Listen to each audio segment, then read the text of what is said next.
இந்த மாதத்தில் கர்த்தர் நமக்கு ஒரு அருமையான ஒரு வார்த்தையை கொடுத்திருக்கிறார். இந்த மந்தில் கர்த்தர் நமக்கு சாட்சி சொல்லும்படியாக வைக்க போகிறார். எப்படின்னா, நாம் கர்த்தர் இதை செய்தார் என்று நம்ம கர்த்தரை குறித்து சாட்சி சொல்லுவோம். ஆண்டவர் அப்படி நம்மை சாட்சி பகரும்படியாக நம்முடைய வாழ்க்கையில், சரீரத்தில் கர்த்தர் அற்புதங்களை செய்து சாட்சி சொல்லும்படியாக வைக்க போகிறார். நம்ம பிள்ளைகள் சாட்சி சொல்லும்படியாக வைக்க போகிறார். ஆண்டவர் அருமையாக அந்த கிருபைகளை இந்த மாதத்தில் சொல்ல போகிறார். அருமையாக அந்த வார்த்தை நேற்று நைட்டு வரைக்கும் ஒரு வார்த்தையும் வரல. நான் ரொம்ப அப்படியே தடுமாறிட்டே இருக்க நேரத்தில் சடனாக ஆவியானவர் இந்த காரியத்தை குறித்து சொன்னார். நான் சாட்சி சொல்ல வைக்க போகிறேன், என்னை குறித்து நீங்கள் சாட்சி கொடுப்பீர்கள். இந்த சாட்சி பலமானதாக இருக்கும். அது மட்டும் இல்லை, ஆண்டவர் அதை நான் சொல்லிகிட்டு இருக்கும்போது சடனாக ஆவியானவர் இன்னொரு காரியத்தையும் சொன்னார். நீங்கள் சாட்சி கொடுக்கறது ஒரு விதம், உங்களை குறித்து நானும் சாட்சி கொடுப்பேன். என்னுடைய சாட்சி நான் என் பிள்ளைங்க அப்படின்னு ஒரு நிரூபிக்கிற ஒரு கிரியையிலையும் நான் வெளிப்படுவேன்னு அழகாக ஆண்டவர் இந்த வார்த்தைகளை கொடுத்தார். யோவான் 8:18 இருக்கும், நான் என்னை குறித்து சாட்சி கொடுக்கிறவனாக இருக்கிறேன், என்னை அனுப்பின பிதாவும் என்னை குறித்து சாட்சி கொடுக்கிறார். நல்ல கவனிங்க, இந்த வேர்டு அருமையாக சொல்லும். இந்த உலகத்தில் இயேசு உயிரோடு இருக்கும்போது, அவர் உலாவும் பொழுது, மனுஷகுமாரனாய் அவர் இந்த பூமியில் இருக்கும்போது, அவரை தேவனுடைய குமாரன், பிதாவுடைய குமாரன்னு யூதர்கள் அங்கீகரிக்க மாட்டேங்காங்க. அவர் ஏதோ ஒரு இறை ஊழியர் அப்படிங்கிற ஒரு ஸ்தானத்தில் தான் வச்சுருந்தாங்களே தவிர, அவர் ஒரு கடவுள் அப்படிங்கிற ஒரு ஸ்தானத்தில் அவங்க ஏற்றுக்கவே இல்லை. அப்போ தான் இயேசு இந்த வார்த்தைகளை சொல்லுவார், நீங்கள் எனக்கு சாட்சி கொடுக்கணும்னு ஒன்றும் அவசியம் இல்லை, என்னை குறித்து ஒருத்தர் சாட்சி கொடுக்கறதுக்கு ஒருத்தர் இருக்கார், அவர் பிதா என்னை குறித்து சாட்சி கொடுப்பார். அப்படின்னா என்னென்னா, இந்த உலகத்தில் நம்ம மேலே எத்தனையோ குற்றங்கள், குறைகள், நிந்தைகள் இதெல்லாம் வச்சு மனுஷங்க பழகுவாங்க. இவன் அப்படி, இவன் அப்படி, இந்த பிள்ளைங்க அப்படி, இந்த பிள்ளைங்க இப்படி, இவங்க இப்படி தப்பு பண்ணுவாங்க, அவங்க இப்படி தப்பு பண்ணுவாங்க. இப்படியே நம்ம மேலே எத்தனையோ குறைகளையும் குற்றங்களையும் நிந்தைகளையும் சுமத்துற இந்த உலகத்தில் கர்த்தர் இந்த நாளிலிருந்து நான் செய்ய போகிறேன், அவர்கள் என் பிள்ளைகள் என்றும் நான் தெரிந்து கொண்டவர்கள் என்றும் அவர்கள் என்னுடைய கரத்தில் இருக்கிறாங்கன்னு நான் நிரூபிக்க போகிறேன். அதாவது நம்ம கர்த்தரை குறித்து சாட்சி கொடுக்கறது ஒரு விதம், கர்த்தர் நல்லவர், அவர் எனக்கு இந்த நன்மைகளை செஞ்சார் அப்படின்னு சாட்சி கொடுத்திருக்கிற காலங்கள் இருந்தது. இந்த மாதமும் அது அதிகமாக நம்ம சாட்சி கொடுக்க போகிறோம். இதுவரையிலும் நம்ம டெஸ்டிமனி ரொம்ப சொன்னிருக்க மாட்டோம். ஆனால் இந்த மாதத்தில் கர்த்தர் அருமையாய் அவரை குறித்து சாட்சி கொடுக்கும்படியாக வைக்க போகிறார். அதர் சைடு அவரே நம்மை குறித்து சாட்சி சொல்லுகிறவர், நம்ம குறித்து சாட்சியா இது இப்படித்தான், எத்தனை காரியங்கள் இருந்தாலும் அவர் நம்ம குறித்து சாட்சி கொடுக்க போகிறார். இயேசு குறித்து பிதா சாட்சி கொடுத்தார், இவர் என்னுடைய நேசகுமாரன், இவர் மேல் பிரியமாக இருங்கள். வானத்திலிருந்து ஒரு சத்தம் உண்டாச்சு, அவர் சாட்சி சொன்னார், இது இவர் என்னுடைய பிள்ளை தான்ப்பா அப்படின்னு வானத்திலிருந்து ஒரு சத்தத்தை இயேசுக்காக பிதா பேசினார். அதே போல் இந்த பூமியில் இயேசு சொன்னார், என்னை குறித்து சாட்சி கொடுக்குற ஒருத்தர் இருக்கார், அவருடைய சாட்சி மெய்யாக இருக்குது, அவருக்கு தெரியும் நான் யார் அப்படின்னு ஆண்டவர் அதை நிரூபித்தார். ரோமர் 8:16 இருக்கும், நாம் தேவனுடைய பிள்ளைகளாக இருக்கிறோம் என்று ஆவியானவர் தாமே நம்முடைய ஆவியுடனே கூட சாட்சி கொடுக்கிறார். இந்த வசனத்தை பாருங்களேன், இது ஒரு டிஃப்ரெண்ட்டாக. எப்படின்னா, நம்ம இருதயத்தில் வாசம் பண்ணுகிற ஆவியானவர், நீங்கள் சொல்லுவீங்க பார்த்தீங்களா, நான் ஏசப்பா பிள்ளை, நான் கர்த்தருடைய பிள்ளை அப்படின்னு ஸ்ட்ராங்காக சொல்கிறோம் பார்த்தீங்களா. இது எப்படி சொல்கிறோம் அப்படின்னா, இந்த வார்த்தையின்படி நாம் தேவனுடைய பிள்ளைகளாக இருக்கிறோம் என்று ஆவியானவர் நமக்கு சாட்சி கொடுக்குறார். நமக்குள்ளே இருந்து சொல்கிறார், நான் ஏசப்பா பிள்ளை, நான் கர்த்தருடைய பிள்ளை, நான் அவருடைய பிள்ளையாக இருக்கிறேன் அப்படின்னு. அப்போ இந்த சாட்சி மனுஷங்க இப்போ இந்த உலகத்தில் ஏதாவது ஒரு காரியத்தை நம்ம மேலே சொல்லும்போது அது நம்ம அந்த தப்பு பண்ணலை, அந்த காரியம் நம்ம செய்யலை அப்படின்னா நம்முடைய உள்ளம் எவ்வளோ துடிக்கும்.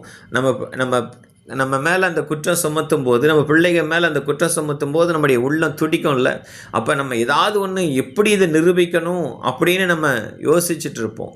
பட் ஆனால் கர்த்தர் இந்த 1ஆம் தேதி காலையில் சொல்கிறாரு, நீ அதை நிரூபிக்க வேணாம், நீ என் பிள்ளை தான், நான் உன்னோட இருக்கிறேன், நான் உன்னை அழைத்திருக்கிறேன், நான் உன்னை ரட்சித்திருக்கிறேன், நான் உன் கூட இருக்கிறேன்னு உன்னை குறித்து மற்றவங்களுக்கு நானே புரிய வைப்பேன். என் பிள்ளை தான், என் கரத்தினுடைய கிரியை தான் நீங்கிறத மற்றவங்களுக்கு உணரும்படியா நானே உனக்கு நான் சாட்சியாக கொடுப்பேன் அப்படின்னு. இந்த ஒரு சுபாவம் கர்த்தர்கிட்ட ரொம்ப இருக்கும். ஆதியாகமம் 4:3 நம்மளுக்கு எல்லாரும் தெரிஞ்ச ஒரு காரியம்தான். சில நாள் சென்ற பின்பு காயின் நிலத்தின் கனிகளை கர்த்தருக்கு காணிக்கையாக கொண்டு வந்தான். ஆவேலும் தன் மந்தையின் தலையீற்றுகளிலும் அவைகளில் கொழுமையானவைகளில் சிலவற்றையும் கொண்டு வந்தான். ஆவேலையும் அவன் காணிக்கையும் கர்த்தர் அங்கீகரித்தார். இப்போ நல்லா யோசிச்சு பார்த்தா காயின் தான் காணிக்கை கொடுக்கறத ஸ்டார்ட் பண்ணுறான். இப்போ ஃபஸ்ட்டு இந்த உலகத்தில் பிறந்த பிள்ளை காயின், 2வது பிள்ளை ஆபேல். இப்போ முதல் பிள்ளைக்கு ஒரு தாட் வருது, சரி நம்ம கர்த்தருக்கு காணிக்கை கொடுக்கணும் அப்படின்னு. ஆரம்பித்தது காயின் தான், ஆனால் செகண்ட் கொண்டு வந்தது ஆபேல். பட் ஆனால் காயினையும் காணிக்கையும் அவர் அங்கீகரிக்கலை. ஏன் அப்படின்னா காயினுக்கு மிகவும் எரிச்சல் உண்டாகி அவன் முகநாடி வேறுபட்டது. எப்படின்னா எல்லாத்த குறித்தும் ஆண்டவர் சாட்சி கொடுக்க மாட்டார், அவருக்கு இருதயம் தெரியும். அந்த இருதயத்தில் நம்ம நினைக்கிற எல்லாவற்றையும் அவர் அறிந்திருக்கிறதுனால காயின் ஆரம்பிச்சிருக்கலாம். ஆனால் ஆபேல் செகண்ட் கொண்டு வந்த ஆபேலுடைய காணிக்கையை கர்த்தர் அங்கீகரித்தார். ஆபேலையும் அவன் காணிக்கையும் கர்த்தர் அங்கீகரித்தார். இதுதான் இந்த உலகத்தில் கர்த்தர் நம்மளுக்கு செய்ய போகிறது. அதுதான் நம்ம குறித்து, நம்ம கர்த்தருக்காக செஞ்ச காரியங்களை குறித்து அவர் அங்கீகரித்து அதை ஆசீர்வதிக்கிறவராக இருக்கிறார். இது கேஷுவலாக இந்த ஆதியாகமத்தில் எழுதியிருந்தாலும் எபிரேயரில் அருமையாக ஆவியானவர் எழுதி வச்சிருப்பாரு. விசுவாசத்தினாலே ஆபேல் காயினுடைய பலியையும் மேன்மையான பலியை தேவனுக்கு செலுத்தினான், அவன் நீதிமான் என்று சாட்சிப்படுத்தான், அவனுடைய காணிக்கைகளை குறித்து தேவனே சாட்சி கொடுத்தார். இதுதான், அதாவது என்னன்னா உலகத்தில் எல்லாரும் எல்லாம் செய்யலாம், ஆனால் நம்மளை குறித்து கர்த்தர் சாட்சி கொடுப்பார். இவன் செய்கிறது சரி, இவன் செய்கிறது எனக்காக செய்கிறான், இவன் எனக்காக கொடுக்குறான், எனக்காக இவன் இந்த காரியத்தை செய்கிறான். இந்த சாட்சியை இது டிஃப்ரெண்ட்டாக ஆவியானவர் எழுதி வச்சிருப்பார். அவனுடைய காணிக்கைகளை குறித்து தேவனே சாட்சி கொடுத்தார். ஆபேலை குறித்து கொடுக்கல, பட் ஆனால் காயினை குறித்து கொடுக்கல, ஆனால் ஆபேலை குறித்து சாட்சி கொடுத்தார். அப்படின்னா என்ன தெரியுமோ, இந்த உலகத்தில் ரொம்ப சாட்சி ரொம்ப அவசியம்.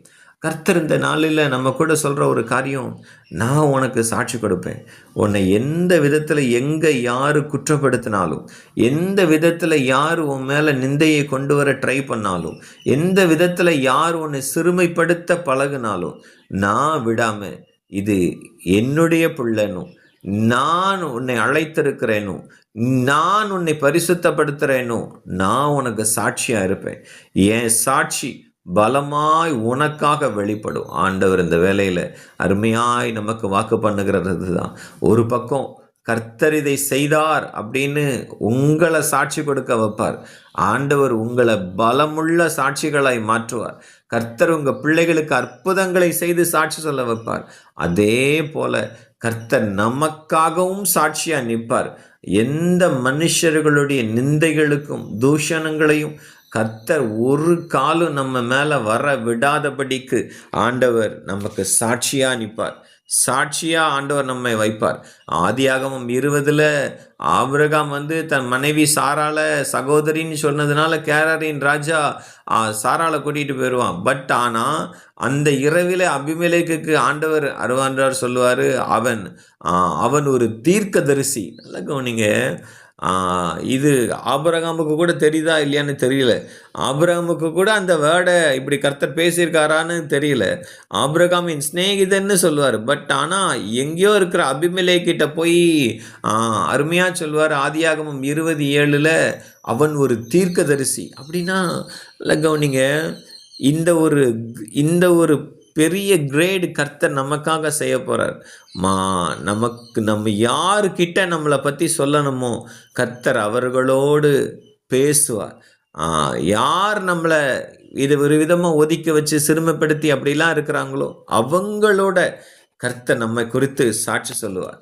அவர்களுக்காக கர்த்தர் அவர்களுடைய வாழ்க்கையில கிரியை செஞ்சு நம்மளை சாட்சி சொல்லுவார். இந்த சாட்சி மெய்யா இருக்கும், இந்த சாட்சி பலமா இருக்கும். உங்களுக்காக, உங்க பிள்ளைகளுக்காக கர்த்தரே சாட்சியா இருப்பார். அவரே சாட்சி.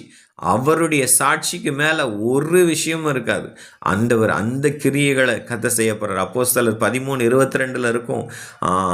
அவர் அவனை தள்ளி தாவீதை அவர்களுக்கு ராஜாவாக ஏற்படுத்தி ஈசாயின் குமாரனாகிய தாவீதை என் இருதயத்துக்கு ஏற்றவனாக கண்டேன். இந்த ஒரு சர்டிஃபிகேட் பழைய ஏற்பாட்டில் கொடுக்க மாட்டார். பட் ஆனால் ஆவியானவர் புதிய ஏற்பாட்டில் எவ்வளோ அருமையாக தாவீதுக்கு சொல்கிறாரு.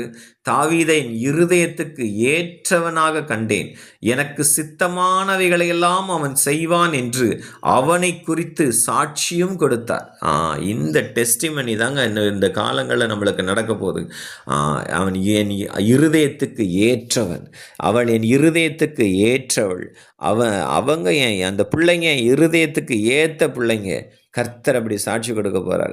இவங்க பிள்ளைகளை குறித்து யார் என்ன சர்டிஃபிகேட் கொடுத்தாலும், யார் என்ன சொன்னாலும் ஒரையும் பண்ண வேண்டாம். கர்த்தர் சொல்வார், அந்த பிள்ளைங்க இருதயத்துக்கு ஏற்றவங்க, அவன் என் இருதயத்துக்கு ஏற்றவன், அவன் என் இருதயத்துக்கு ஏற்றவள். சாட்சி சொல்கிறாரா? தாவீதை குறித்து மற்றவங்க எல்லாரும் பேசுவாங்க, இரத்த பிரியனா இருக்கலாம், அவன் அப்படி பண்ணலாம், பதவி ஆசை இருக்குது, அப்படி இருக்குது, இப்படி இருக்குதுன்னு எத்தனையோ பேர் சொன்னாலும் கர்த்தருடைய சாட்சி தாவீதை குறித்து சொல்லுவார், அவன் என் இருதயத்துக்கு ஏற்றவன்ப்பா, எனக்கு சித்தமானவைகளெல்லாம் சரியாக செய்வான். அதே மாதிரி தான் கர்த்தர் நமக்கும் செய்ய போகிறார். எத்தனை பேர் உங்களுடைய வேலை ஸ்தலத்தில் உங்கள் மேலே குற்றப்படுத்த நினச்சாலும், அல்லது எத்தனை உறவினர்கள் உங்கள் மேலே, எத்தனை சுற்றி உள்ளவங்க உங்களை குற்றப்படுத்த நினச்சாலும் கர்த்தர் சொல்லுவார், அவன் இருதயத்துக்கு ஏற்றவன், அவன் என் இருதயத்துக்கு ஏற்றவன், அந்த மகன் என் இருதயத்துக்கு ஏற்றவன், அவளை எனக்கு பிடிக்கும், நான் அவளுக்காக நிற்கிறேன், நான் அவள் கூட இருக்கிறேன். ஆண்டவர் அந்த சாட்சி சொல்லும்படியா, அவரே சாட்சியாக மாறி கர்த்தர் நம்மளோட கூட பேசும்படியா, கர்த்தர் நமக்காக பேசும்படியா கர்த்தர் கிரியை செய்ய போகிறார். அது ஒரு பக்கம் இருந்தாலும் ஆண்டவர் நம்மையும் சாட்சியாக, கர்த்தர் எனக்கு இந்த அற்புதத்தை செய்தார், கர்த்தர் என் பிள்ளைகளுக்கு இந்த அற்புதத்தை செய்தார், கர்த்தர் எனக்கு என் குடும்பத்தில் இந்த அற்புதத்தை செய்தார் என்று உங்கள் பிள்ளைகளை குறித்து நீங்களும் உங்கள் பிள்ளைகளும் உங்களுடைய எல்லைகளையும் இந்த நாளில் ஒரு சாட்சியினுடைய அபிஷேகம் பலமாய் வெளிப்படும். நாம் எல்லாரும் கண்களை மூடி ஜெபிப்போமா? தகப்பனே, இந்த அருமையான வேலைக்காக நாங்கள் உம்மை ஸ்தோத்தரிக்கிறோம் அப்பா. தேவரீர், இந்த நேரத்திலும் நீர் எங்களுக்கு வாக்கு பண்ணுகிறீர், நான் சாட்சி என்று. ஆண்டவரே, நீங்கள் சாட்சியாக இருக்க போகிறீங்க, எங்களையும் சாட்சி சொல்லும்படி வைக்க போகிறீங்க. கர்த்தாவே, இந்த மாதத்தினுடைய 1ஆம் தேதியில் தேவரீர் உம்முடைய பிள்ளைகளை உம்முடைய இருதயத்துக்கு ஏற்ற பிள்ளைகளாக நீங்கள் பார்க்குறீங்க சுவாமி. ஒருவேளை இந்த பிள்ளைங்க இந்த சத்தத்தை கேட்டுக்கொண்டிருக்கும் போது மனுஷங்க அவங்க பேசின வார்த்தைகளை குறித்து கலங்கி இருக்கலாம், சோர்ந்து போயிருக்கலாம். நான் செய்யாததை இப்படி என் மேலே சொல்லி என்னை வருத்தப்படுத்துகிறாங்களேன்னு அந்த பிள்ளைங்க அவங்களுடைய இருதயம் துவண்டு போயிருக்கலாம். ஆனால் அந்த பிள்ளைங்களுக்கு நீங்கள் சொல்கிறீங்கப்பா, நீர் என்னுடைய நேசகுமாரன், நீ என்னுடைய நேசகுமாரத்தி, நான் உன்மேல் பிரியமாக இருக்கிறேன் என்று அந்த பிள்ளைகளை குறித்து நீங்கள் சாட்சி கொடுக்குறீங்க. நீ என் இருதயத்துக்கு ஏற்றவன், ஏன் நான் நினைக்கிறபடி நீ வாழ்கிற அப்படின்னு உங்கள் பிள்ளைகளை குறித்து நீங்கள் சாட்சி கொடுக்குறீங்க சுவாமி. ஆண்டவரே, அந்த சாட்சி மெய்யாக இருக்கிறதற்காக நன்றி. உங்களுடைய பிள்ளைகள் மேலே இந்த அற்புதங்களின் அபிஷேகம் இறங்கி வரட்டும் இயேசுவின் நாமத்தினால. ஆண்டவரே, இதுவரையிலும் உடைய பிள்ளைகள் கண்டிராத அற்புதங்களை அவர்கள் சரீரத்தில், அவங்க குடும்பத்தில் செய்வீராக. ஒரு பலத்த விடுதலையை கர்த்தர் இந்த காலை வேளை கட்டளையிடுவீராக. உம்முடைய தெய்வீக அபிஷேகம் இயேசுவின் நாமத்தில் உம்முடைய பிள்ளைகள் மேலே நான் ரிலீஸ் பண்ணுறேன் சுவாமி. ஆண்டவர், இந்த மாதத்தில் உம்முடைய பிள்ளைகளை நீர் அப்படிப்பட்ட மகிமையினால் நிரப்பி நடத்துவீராக. ஒரு பலவீனமும் இருக்கக்கூடாது. உம்முடைய தழும்புள்ள கரமுடைய பிள்ளைகளை சுகமாக்கட்டும். அப்படி தழும்புள்ள கரமுடைய பிள்ளைகளை ஆசீர்வதிக்கட்டும். ஆண்டவரே, ஒரு தெய்வீக பாதுகாவலின் அபிஷேகம் இந்த நாளிலே கூட நம்முடைய பிள்ளைகளாக எங்கள் மீது கடந்து வரட்டும் என்றே ஜெபிக்கிறோம்ப்பா. ஆண்டவரே, எங்களை குறித்து, எங்கள் கிரியைகளை குறித்து, எங்கள் இருதயத்தை குறித்து நீர் சாட்சி கொடுப்பீராக. அந்த சாட்சி மெய்யா இருக்கிறதற்காக உமக்கு நன்றி. உம்முடைய கரத்தில் நாங்கள் தாழ்த்தி ஒப்பு கொடுக்கிறோம். கர்த்தர் எங்களை ஆசீர்வதி